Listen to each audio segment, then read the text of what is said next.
Razmješujem kruh koji ću metiti u rajliku peći. Eto sad, i mora izići jedno pola sata, pa ćemo splest pletenicu okolo naokolo, pa ćemo splest krst, križ, priko i jednu ružicu ćemo metiti na sredinu, to je pravi onda kruh. Uskrsni pravi kruh. Evo, tako se peče za Uskrs, za Božić, za te prigode. Evo, sad će taj kruh staviti u rajliku i sad će taj kruh lipo izići, a mi ćemo splesati pletenicu okolo naokolo kruha i metit ćemo križ i gore ružicu ćemo napraviti i onda će on izići jedno pola sata, možda i više, i onda ćemo namazati sa jajetom da bi taj kruh bio lijep, da bi lipo bila sjajna gore korica i da bi bio lijep. To se ne mora, ali mi hoćemo jer to su prigode za kad se peče u posljednji dan, ne?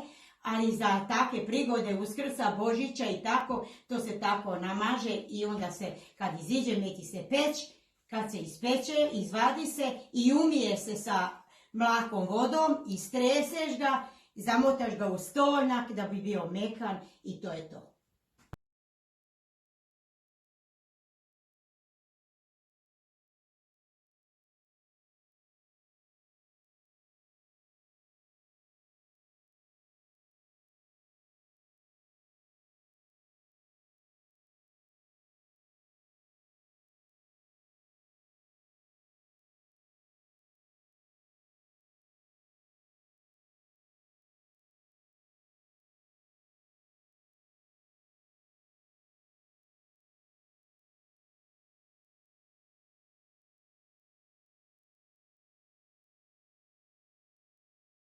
Evo sad sam izvadila kruh, pečenje i evo sad sam metila malo mlake vode i evo sad smo ga sa jajetom prije pečenja i evo sad će se umiti ovako sa vodom da bi bio svježiji, da bi bio bolji, mekši, fini. I kad se sad premažem sa vodom, onda ću ga sad istresti na stolnjak i zamotak i da malo odani, kako se kaže, mi kažemo tako, pa se popusti, bude fino mekan. I onda, eto, kad oladi, može se načeti i jesti. I eto, dobar tek.